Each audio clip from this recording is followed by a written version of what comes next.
à toutes et à tous.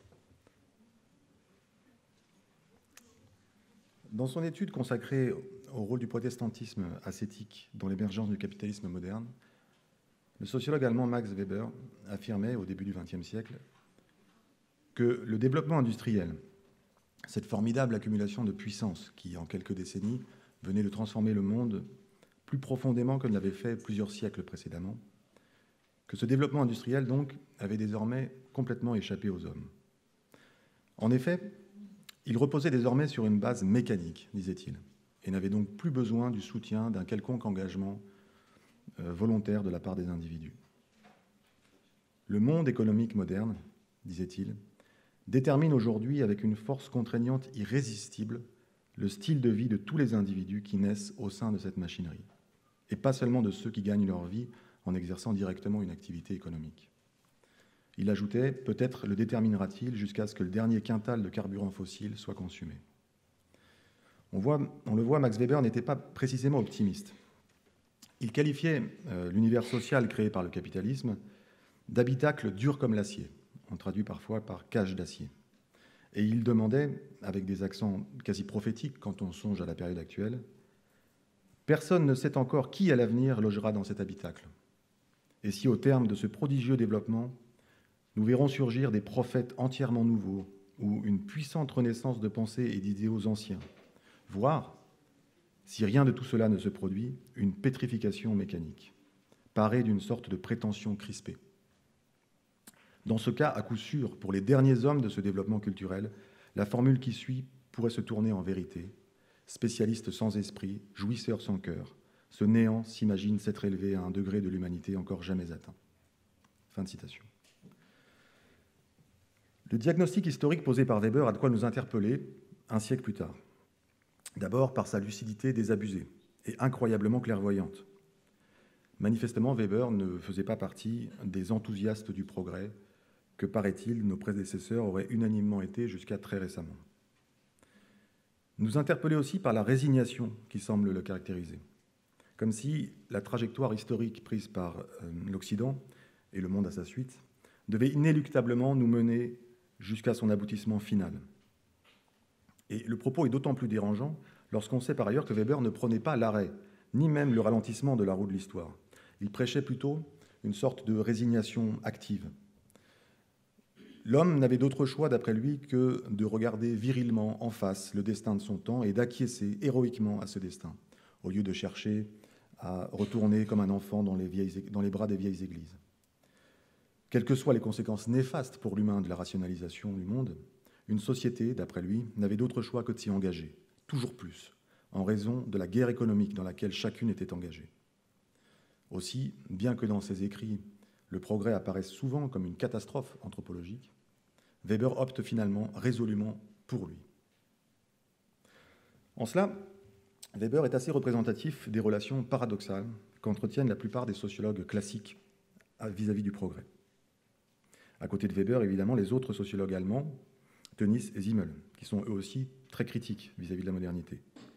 L'époque qui s'ouvre avec la révolution industrielle n'est pas, d'après eux, celle d'une réalisation progressive de la raison dans l'histoire, mais plutôt celle d'une dissolution dangereuse du lien social communautaire au profit de l'intérêt individuel, égoïste. Un égarement de l'homme dans l'abstraction. Mais comme l'a bien montré Aurélien Berland, le philosophe Aurélien Berland, dans un livre récent, la sociologie allemande valide paradoxalement le progrès. Elle se caractérise par un grand écart entre, d'un côté, une lucidité, une perception aiguë des impasses du progrès, et, de l'autre, la conviction fataliste qu'il n'y a pas d'issue. Et finalement, ces intellectuels ont contribué à légitimer le mouvement de l'histoire. À un degré moindre, on retrouve le même paradoxe dans la sociologie française classique, sans la coloration pessimiste et tragique. Surtout si l'on intègre Tocqueville dans ce panthéon. Ce rapport paradoxal au progrès de la sociologie, je propose ce matin de l'examiner, pas sur évidemment toute l'histoire de la sociologie française, mais à travers deux auteurs majeurs de cette tradition, à savoir Émile Durkheim et George Friedman.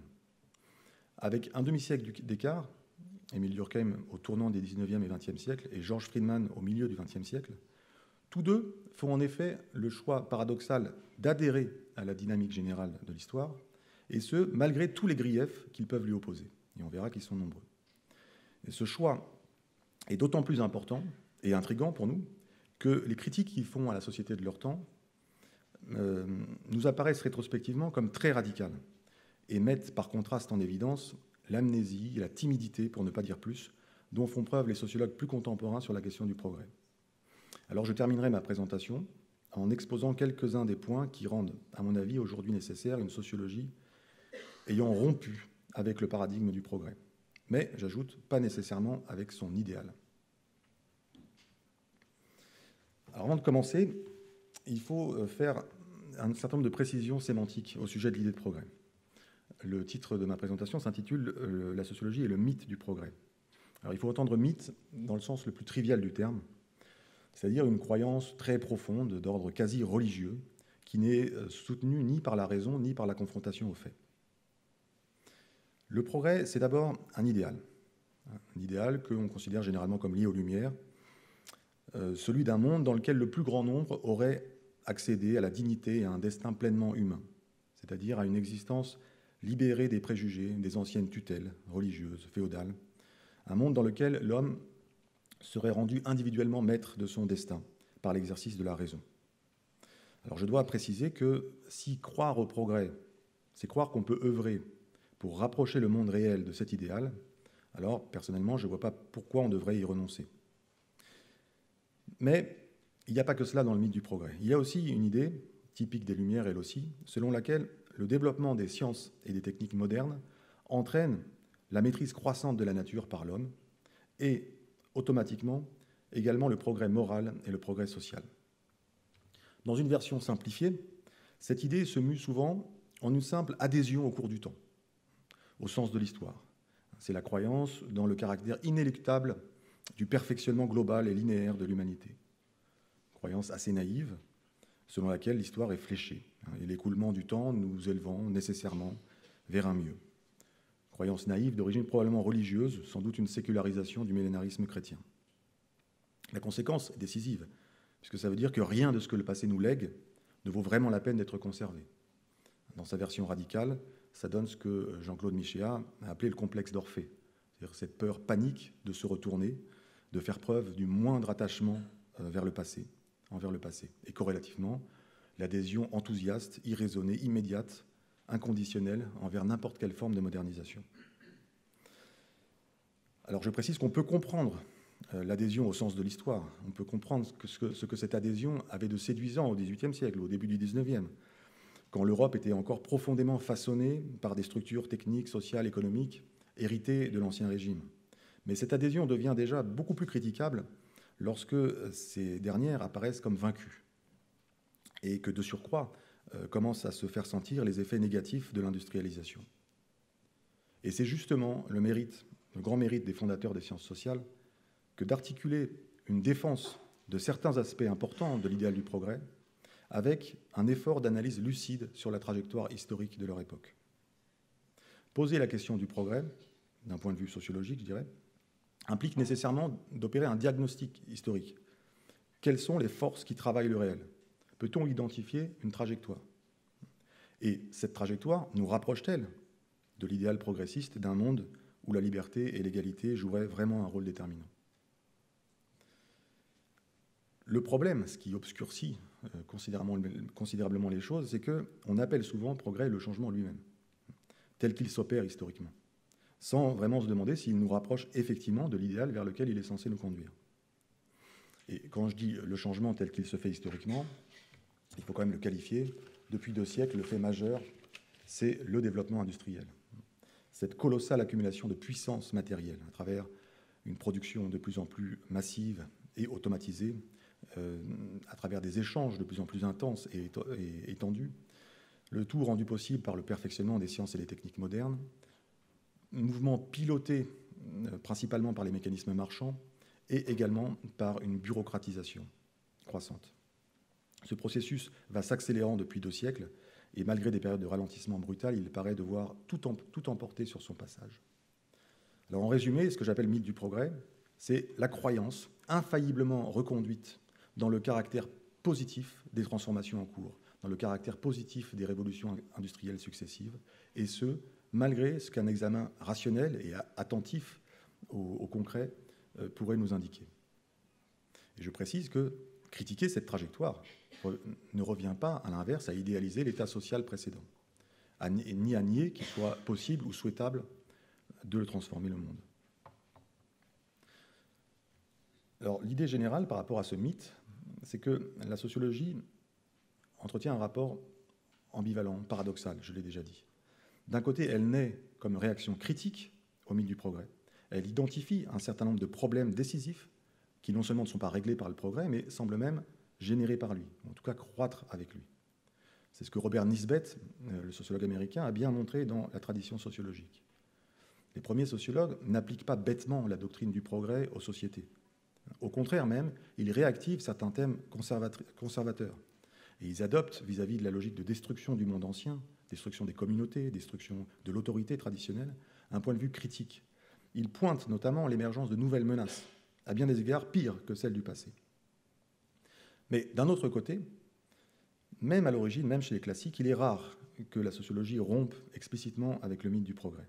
Et ce que je vais essayer de montrer, c'est que les raisons pour lesquelles elle ne rompt pas avec ce mythe, et qu'elle adhère finalement et légitime le progrès, n'ont pas grand-chose de rationnel.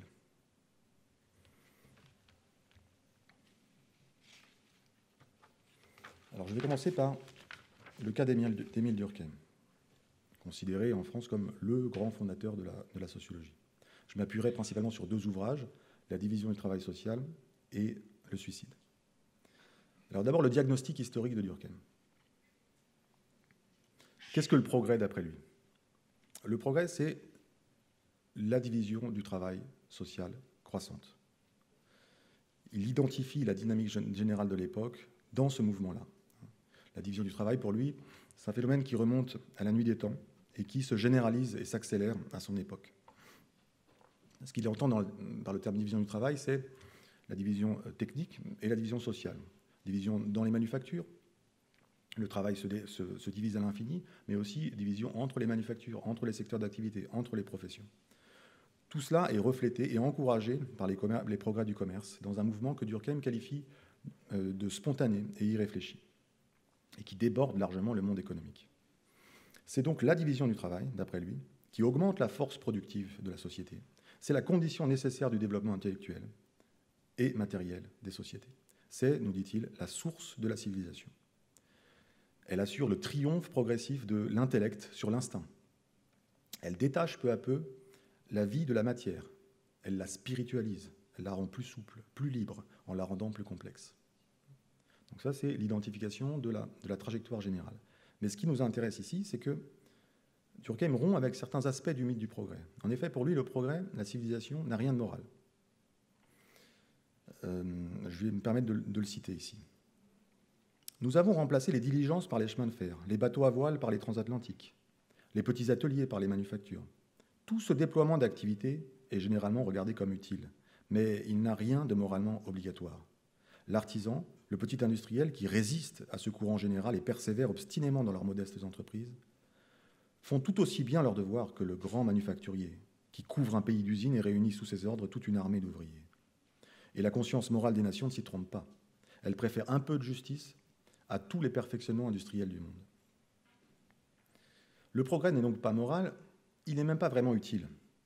Il ne correspond pas à des besoins individuels auxquels il s'agirait de répondre. Pour Durkheim, les besoins auxquels la civilisation prétend répondre sont en fait eux-mêmes générés par la civilisation. Je le cite encore. C'est parce que la civilisation ne va pas sans un surcroît de fatigue que l'homme est contraint de rechercher comme surcroît de réparation ces biens de la civilisation qui autrement seraient pour lui sans intérêt. Il y a une sorte d'effet de bouclage. On a presque l'impression que Durkheim nous parle de la télévision.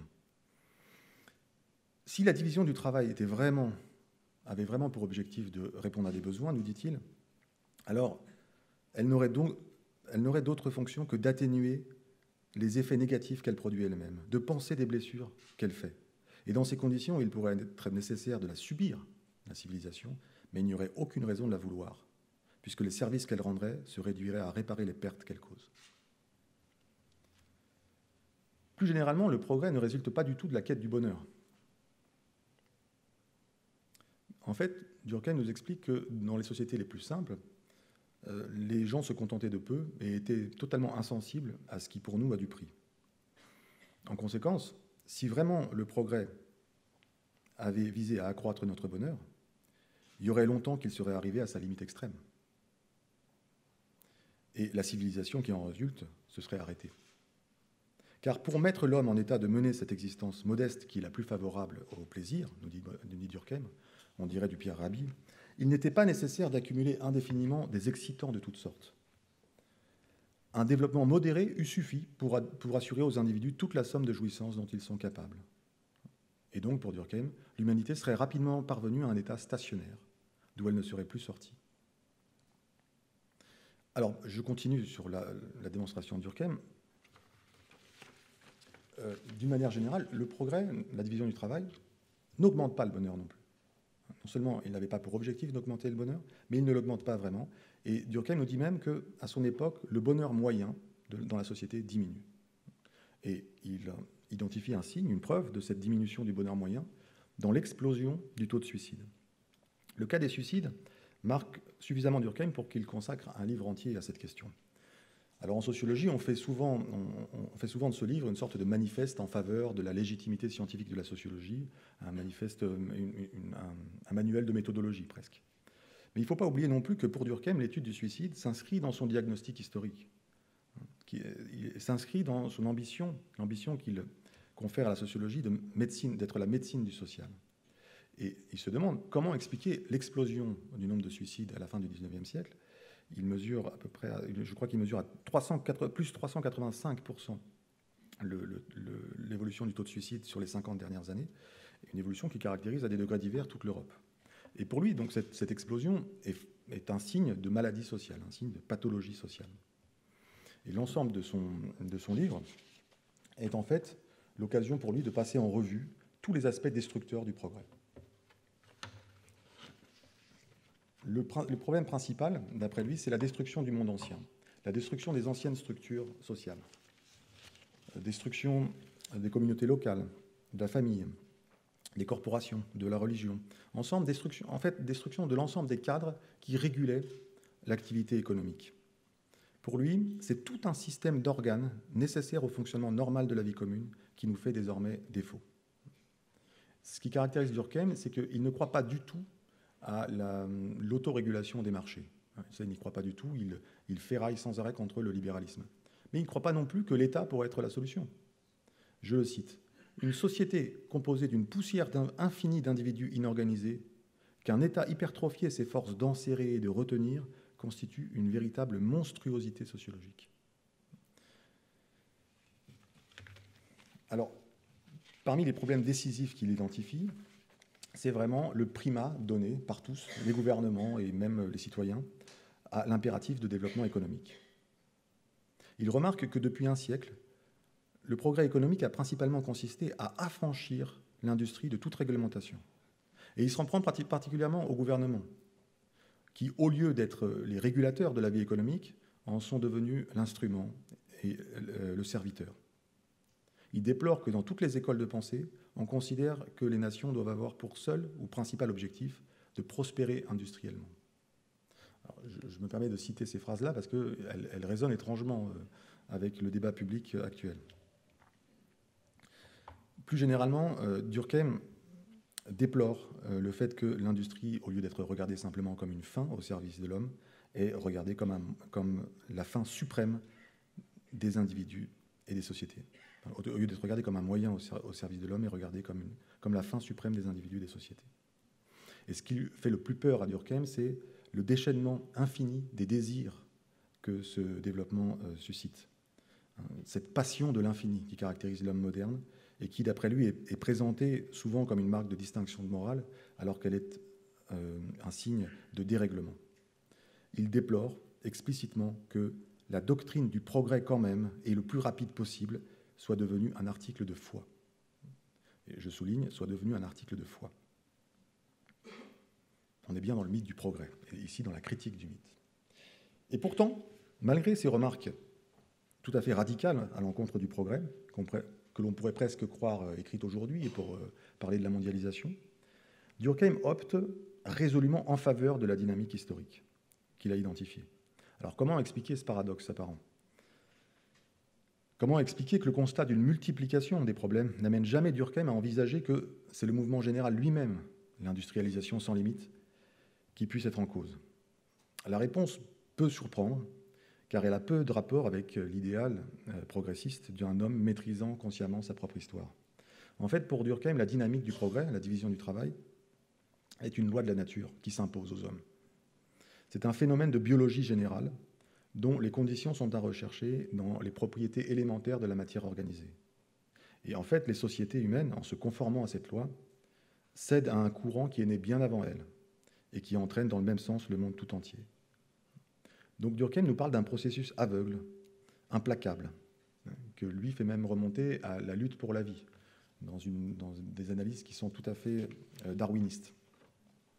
La science, l'art, l'activité économique se développent par suite d'une nécessité qui s'impose aux hommes. Alors du coup, comment interpréter les problèmes, le chaos apparent de son époque? Alors là, Durkheim fait appel à une notion qui aura un très, très, très grand succès par la suite, non seulement en sociologie, mais dans l'ensemble des discussions sur le cours du temps, c'est la notion de transition. Pour lui, en fait, c'est simple. Si le présent semble chaotique et désespérant, c'est parce que nous sommes dans une de ces, je le cite, dans une de ces périodes de transition où l'espèce tout entière est en train d'évoluer sans s'être encore définitivement fixée sous une forme nouvelle. Donc si on a une impression de chaos et de dégradation, c'est parce que simplement on n'a pas compris qu'un monde nouveau était en train de germer. Et c'est ce mouvement que Durkheim prétend identifier derrière le chaos apparent de son époque. Et il prétend en trouver quelques indices. Et du coup, il peut distinguer dans le changement une part normale du progrès et une part maladive, sauvant la part normale et condamnant la part maladive. Il nous dit « L'explosion des taux de suicide n'est pas liée au progrès lui-même, mais aux conditions particulières dans lesquelles il s'effectue de nos jours. » Et il ajoute « Et rien ne nous assure que ces conditions soient normales. » Mais ce n'est pas la civilisation en tant que telle qui est en cause, d'après Durkheim.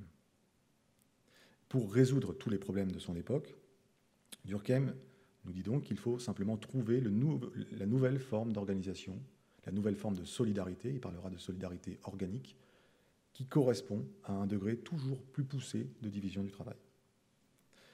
Si on traduit, Durkheim nous dit que la tâche de l'homme et des sociétés, c'est d'aider une loi de la nature à s'exercer à travers eux. Les conséquences de ce parti pris durkheimien sont décisives parce que il ne peut plus être conservateur, d'aucune façon. Durkheim est fasciné par les corporations médiévales, mais à aucun moment il ne propose de les restaurer ni de défendre certaines formes de métiers traditionnels qui sont en train d'être détruits par l'industrialisation. Il tenait même cette perspective pour ridicule et néfaste. Il ne considérait pas qu'on puisse entraver, limiter ou même réorienter le progrès technique, la division du travail.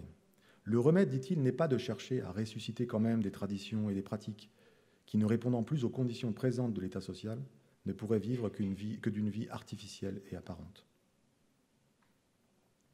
Alors, dans cette perspective durkheimienne se pose quand même une question épineuse, qui est que, au final, l'idée nous sommes en transition suppose qu'il y a un horizon, un autre type de société cohérent et viable vers laquelle on se dirige. Mais à quoi ressemble cette société? Ce point est assez nébuleux chez Durkheim, il ne nous le dit pas vraiment, et pour cause, puisque la division du travail, d'après lui, est une loi de la nature, elle n'a pas vocation à s'arrêter.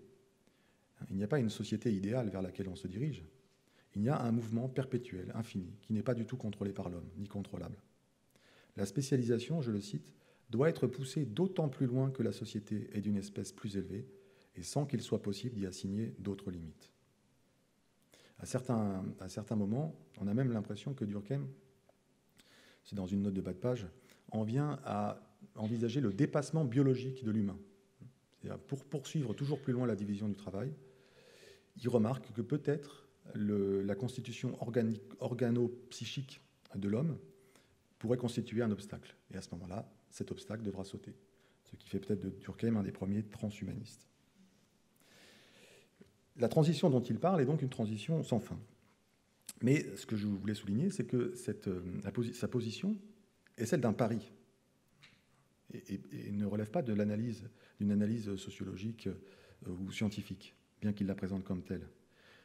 Sa position présuppose bien qu'il sera toujours possible de réconcilier le développement des forces productives, la division du travail, avec un niveau plus élevé de solidarité. Il la présuppose. C'est un pari sur l'avenir, une forme de foi, et non pas une description scientifique.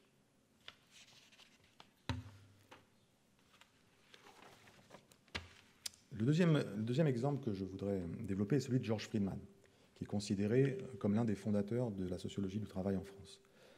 Alors Friedman naît au début du siècle, au moment à peu près où Durkheim fait le pari dont on vient de parler.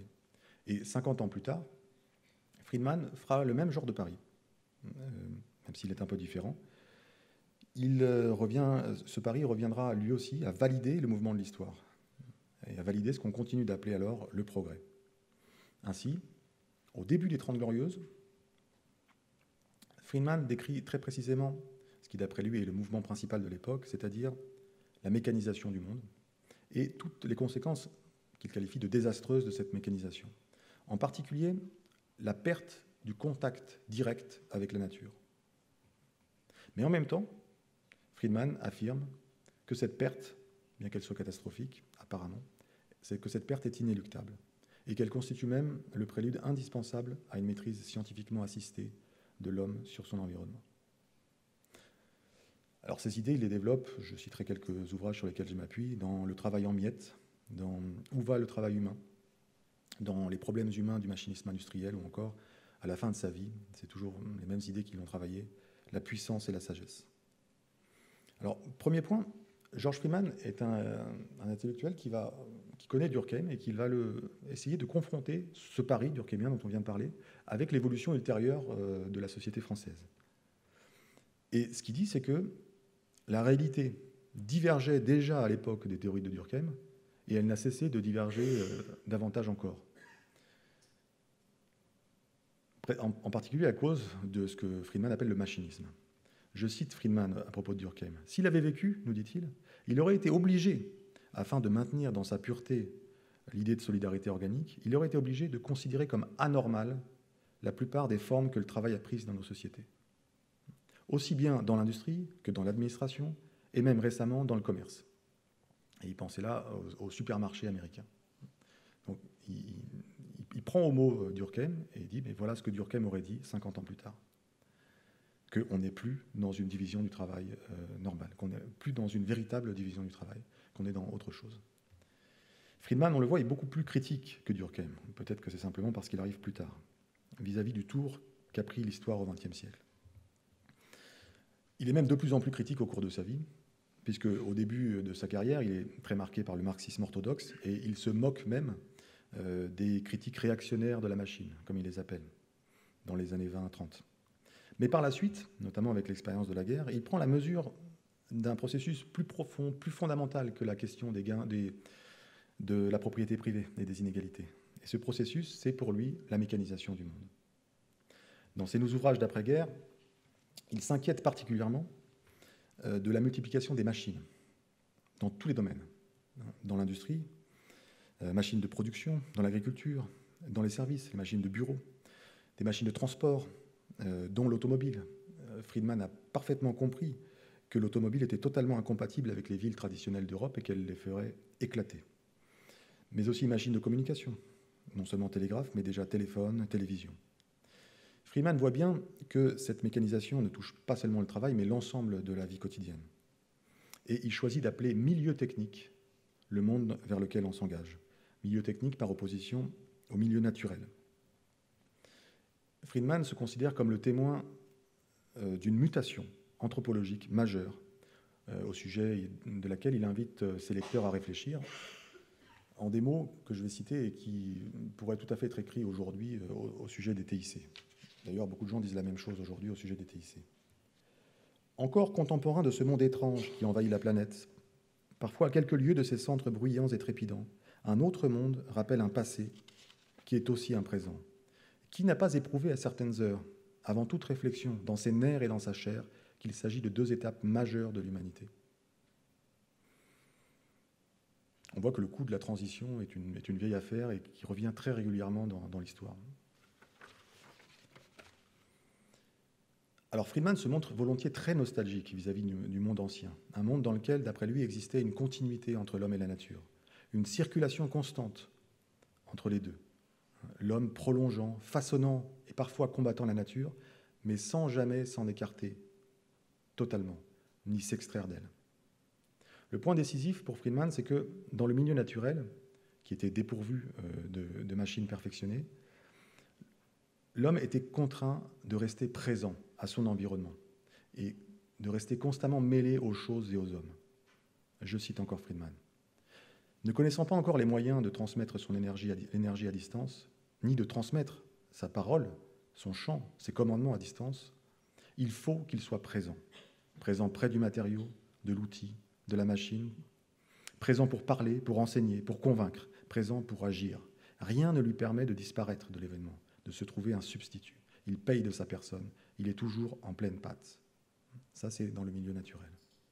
Et pour Friedman, cette présence constante aux choses et aux êtres façonne la sensibilité des êtres humains. Façonnait la sensibilité des êtres humains, leur psychologie, le type de lien social qu'ils entretiennent. En particulier, la proximité avec les éléments naturels favorisait, chez les hommes de cette époque, un profond sens de la durée, une perception concrète de l'espace, très loin de l'univers abstrait dans lequel évoluent les hommes de la génération suivante.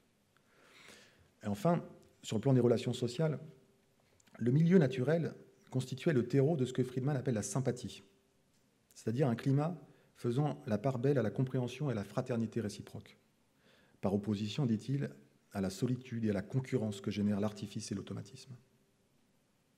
Il consacre de nombreuses pages à analyser tout ce que la mécanisation du monde nous fait perdre. En particulier, au travail, la disparition de l'intelligence de la main, cette union intime entre le monde et l'attention consciente des travailleurs. Il développe dans son œuvre de très nombreux exemples de l'appauvrissement du travail entraîné par la perte des contacts incessants, multiples, directs entre l'homme et les éléments naturels. Je le cite. En faisant voler en morceaux les métiers hérités de l'artisanat, où l'expérience ouvrière était, pour une part importante, constituée par la lente acquisition de la connaissance, de la matière travaillée, de ses propriétés sous la main et l'outil, de ses qualités différenciées sous l'échantillon, de ses transformations selon la saison, la température, le temps. La rationalisation, parfois lentement, parfois à une cadence rapide, a dépouillé les travailleurs de ce qui était un des contenus les plus précieux de leur activité professionnelle, le contact avec le matériau et sa connaissance. Et Friedman a bien compris que ça ne concerne pas seulement les ouvriers, les artisans, ça concerne en fait tout le monde.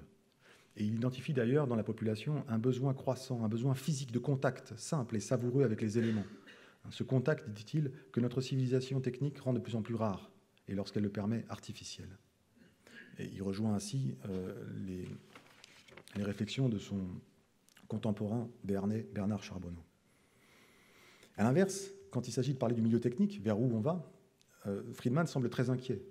Il écrit à l'époque de l'essor de la cybernétique aux États-Unis, et il n'a pas de mots assez durs pour qualifier ce que Norbert Wiener et d'autres font aux États-Unis à l'époque. Il parle du dogmatisme, de la naïveté et de la prétention des cybernéticiens dans les années 40-50. D'après Friedman, ces cybernéticiens s'engagent, et nous avec, dans une voie qui peut être fort dangereuse pour les authentiques valeurs de l'intelligence et de la culture. On le voit, Friedman est encore un de nos prédécesseurs qui se montrait plutôt sceptique à l'égard du mythe du progrès. Et je précise qu'en sociologie du travail, Friedman n'est pas du tout un auteur marginal, mais un auteur classique. Et pourtant, tout comme Durkheim, Friedman reprend à son compte l'idée de transition. Simplement, là où Durkheim parlait de transition du mécanique vers l'organique, Friedman parle de transition du milieu naturel vers le milieu technique. Et cette transition est inéluctable, on ne peut rien y faire. Et en dernière analyse, nous dit même Friedman, cette transition sera bénéfique pour l'être humain. Friedman nous dit que cette transition ne mérite ni apologie massive, ni pathétique malédiction. C'est un fait certes inquiétant, parce que les conditions concrètes de son humanisation ne se trouvent pas réalisées.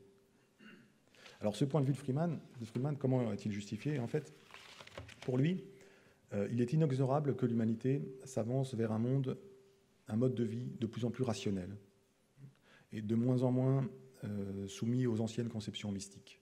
C'est une conception qu'il va chercher chez Augustin Cournot, qui est d'ailleurs aussi une référence de Durkheim. Voilà, pour lui, l'histoire, c'est la rationalisation.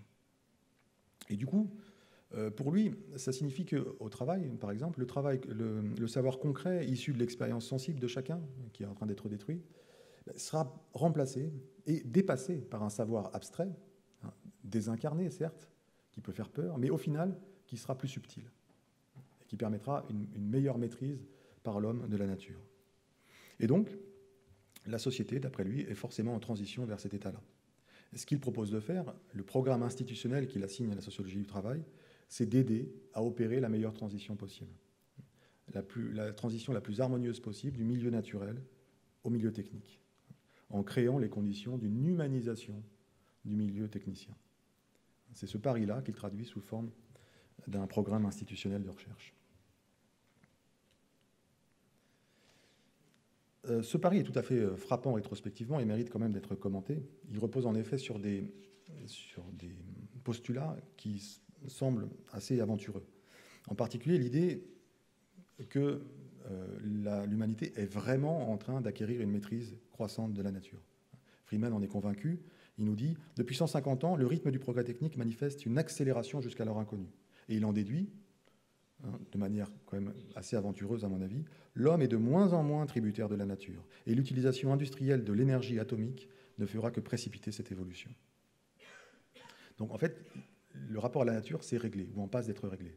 Ce qu'on constate rétrospectivement, mais on avait quand même les moyens de le voir à son époque déjà, c'est plutôt une nature de plus en plus hors de contrôle.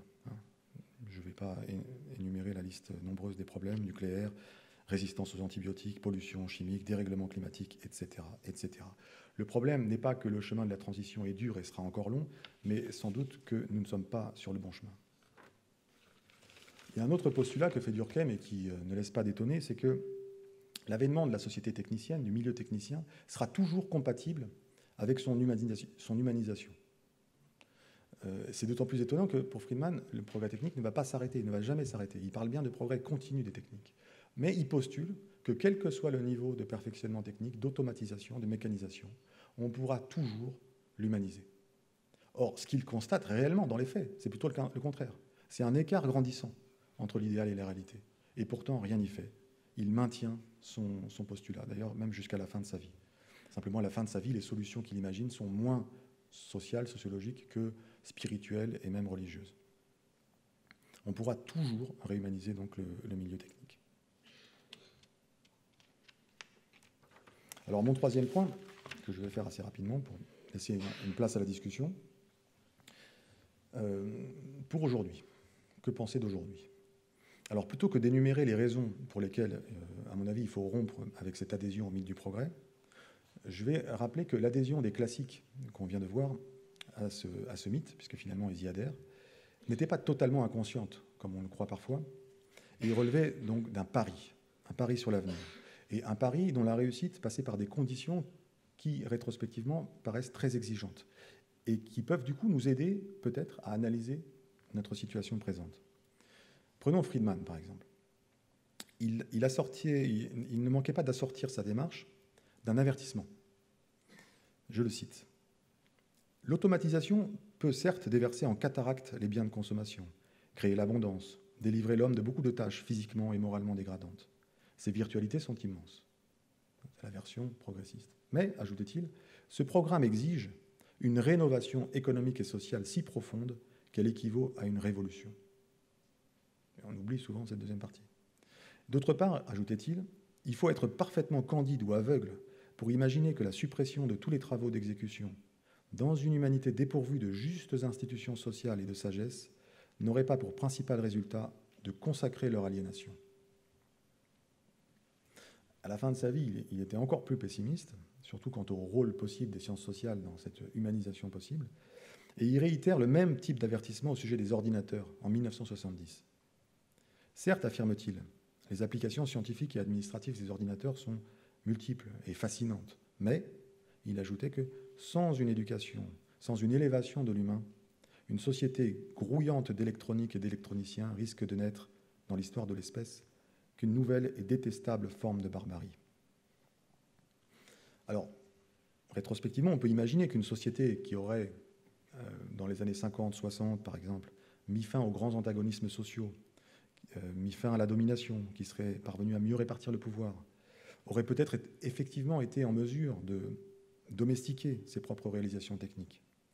Mais en l'absence manifeste de révolution sociale, ou même d'éducation, à la hauteur de ce que Friedman envisageait, il faut sans doute conclure que la course-poursuite dont parle Friedman entre l'automatisation et l'humanisation, cette course-poursuite a été perdue. Durkheim lui-même faisait le même genre de pari, on l'a vu un peu plus tôt, mais plutôt que de reprendre simplement quelques idées méthodologiques à Durkheim, on pourrait aussi, aujourd'hui, nous demander si, à l'aune de ses propres analyses, le monde dans lequel on vit, la trajectoire dans laquelle on s'est engagé, ne correspond pas à une des voies de garage de la modernisation pathologique qu'il entrevoyait parfois. Je vais faire 2 remarques à ce sujet. Durkheim déplorait, on l'a vu, que les fonctions économiques priment surtout dans sa société, dans la société de son époque. Il ajoutait que la science avait également un statut important. Mais, disait-il, la science actuellement n'a guère de prestige que dans la mesure où elle peut servir à la pratique, c'est-à-dire en grande partie aux professions économiques. Et c'est pour ça, disait-il, on a raison de parler de nos sociétés en disant que ce sont des sociétés industrielles. Mais cet enrégimentement de la science, de la recherche au service du développement économique, n'a pas cessé de s'approfondir au XXe siècle. Il suffit pour cela de regarder comment s'opère aujourd'hui le pilotage de la recherche, qu'elle soit publique ou privée. Mais pour Durkheim, ce primat donné à l'impératif de développement industriel était extrêmement dangereux. Cette forme d'activité ne pouvait pas prendre une telle place dans la vie sociale sans qu'elle dérègle le monde, sans qu'il en résulte les troubles les plus profonds. Et deuxième remarque au sujet de Durkheim, bien qu'il pensait qu'on était dans une période de transition, comme je l'ai expliqué, ce n'est pas le mouvement qui est l'idéal de Durkheim, mais l'équilibre et la lenteur. Pour lui, tout bouleversement brusque des conditions de vie était morbide, clairement.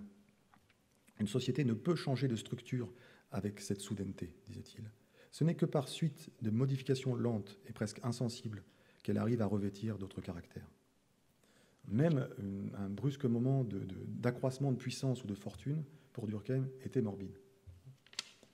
L'explosion de la croissance économique qu'on a connue dans les Trente Glorieuses, il n'est pas sûr que Durkheim l'aurait envisagé avec bienveillance. Et en lisant Durkheim, que dire de tous les développements technologiques récents?